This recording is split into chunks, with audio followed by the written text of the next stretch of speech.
नमस्कार मंडळी, आज आपण ना एकदम झणझणीत अशी ना मटकीची उसळ बनवूया. तर त्यासाठी बघा कढईमध्ये ना मी 2 चमचे तेल घातलेलं आहे. तेल गरम झाल्यानंतर याच्यामध्ये 1 चमचा जिरे घालून घेतले.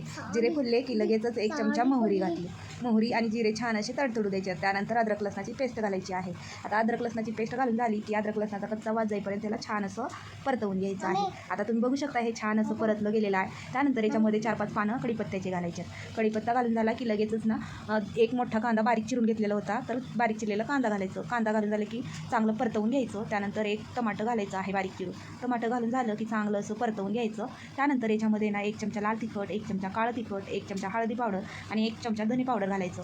आता हे सगळे मसाले घालून झाले, चांगलं असं मिक्स करून घ्यायचं. आता इथं थोडंसं मी शेंगदाण्याचं कूट घातलेलं आहे. आता तुम्हाला शेंगदाण्याचं कूट नाही घालायचं असेल, नाही घातलं तरी चालेल, पण आमच्या इकडं खायला आवडतं शेंगदाण्याच्या कुटाच्या भाज्या, त्याच्यामुळे मी घातलेलं आहे.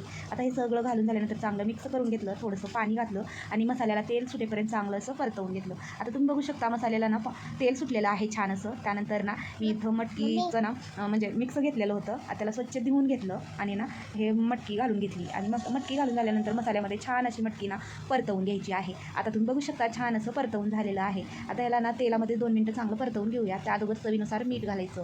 आता मीठ घालून झाल्यानंतर चांगलं असं मीठ मिक्स करून घेऊया. आता आपल्याला इथं ना मटकी अगोदर उकळून घेण्याची हे काही गरज नाही आहे. त्यानंतर मी थोडंसं ना याच्यामध्ये मॅगी मसाला घालत आहे. तर मॅगी मसाला घालून घेतला आणि ह्या मसाला ना छान असं मिक्स करून घ्यायचं आहे. आता तुम्ही ना मॅगी मसाल्याऐवजी गरम मसालाही घालू शकता किंवा ना किचन किंगचाही मसाला घालू शकता. त्याच्याने भाजी खूप छान चव देते. त्यानंतर याच्यावर ना ताट झाकून एक 10 मिनिटं चांगलं शिजवून घ्यायचं आहे. आता तुम्ही बघू शकता ताट झाकण्याच्या अगोदर थोडंसं मी पाणी घातलेलं होतं, तर पाणी घालतानाचा व्हिडिओ आलेला नाही, पण पाणी घातलेलं आहे. 10 मिनिटं चांगलं शिजवून घेतलं आणि वरून बारीक चिरलेली कोथिंबीर घालून घेतली. मस्त अशी आपली मटकीची उसळ तयार झाली. व्हिडिओ आवडला तर लाईक